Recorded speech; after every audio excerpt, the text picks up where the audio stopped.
So UFC is going to be off for about another couple weeks, maybe 3, I think 4. So it's hard to keep the content going when there's nothing to report on. But, maybe a little bit of just changing gears is just what we need right now, just to settle down, avoid some burnout. But I do want to keep the content currently rolling on this channel, just because I understand you got to keep working in order to get the work. But for the time being, we're going to be talking about the future state, or what we can expect to see, or at least what I personally want to see. Matchups in 2025 that I think could sell a lot. Because sometimes it just seems like they're missing the bigger picture when it comes to what they could potentially be doing. And one matchup that has been held off for a while that needs to happen in 2025. Henry Cejudo versus Brennan Moreno needs to go down. And honestly, at bantamweight, it works out. Moreno, obviously, I don't think he's going to fight Pantoja again. I don't know who's next, right? Kaya Sakura wants to come back, but I think he needs to lower his standard just a little bit before he thinks about shooting for the top again. Asakura showed promise, but I think Moreno would run him through. I'm going to be real. And Moreno, unless you want to be a gatekeeper at flyweight, who else are you going to go for? You could probably move up to bantamweight like Figgy did and follow him up there and say, hey, obviously not a fifth Figgy fight, but there's a lot of matchups. Rob Font, Cody Garbrandt's looking for some matchups too. A lot of people are, So Moreno could potentially get his feet wet at bantamweight.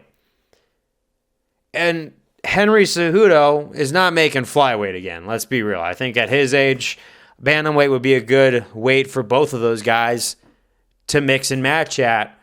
But also, there's a bit of a deeper meaning with this fight because we obviously know that they had history, and it's amazing how just one mistimed pick for a team could lead them to going separate directions. Because in the MMA community, leaving teams or switching to other trainers that you feel are better or you can learn different things from, it can end in one way or another, okay?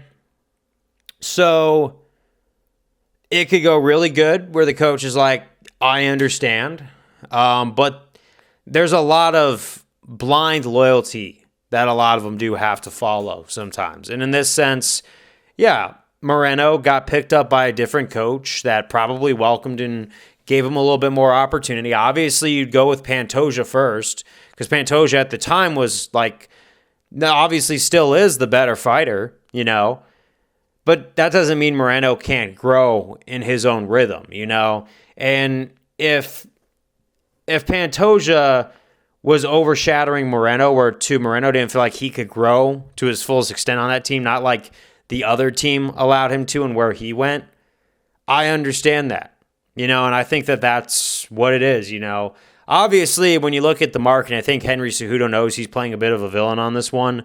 And you know what? At least he's a very self-aware guy. He's the self-aware king of cringe for a reason. Triple C, triple cringe. I actually like it.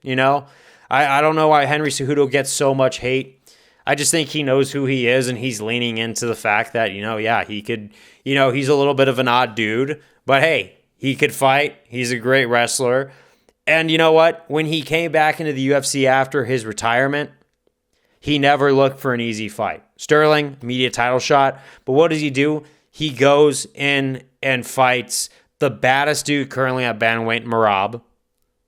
He doesn't look for an easy matchup. I remember that's who he was looking at next, and I said, you know what? I think Merab wins that fight, but good on Henry for not taking the easy route. He's taking the most difficult route. He wants to earn his shot. So you can't fault him for that, but he does have to come back against someone if he wants to come back. And I think it should be more of a marketable thing, not a looking for a title thing anymore. Like really service the fans if he wants to get paid more, because that's probably the reason why he left the first time is he probably wasn't being paid enough. A lot of those athletes do. So you know what? I understand where Henry Cejudo's coming from on that, if that's really where his mind was at. But it's good because if you were to match these guys up, I think Cejudo would probably win just based on a skills basis. Maybe the inactivity might get to him and Moreno's activity might overshadow. Who knows? But I feel like no matter who wins, the blood's not bad enough to the point where after they smash the beef and someone gets their hand raised and it's over and the dust is settled, that they can't shake their hands and say, you know what? Let's let bygones be bygones. It worked out the way it did. You're happy. I'm happy. We're both professional athletes getting paid. Let's move on. And you know what?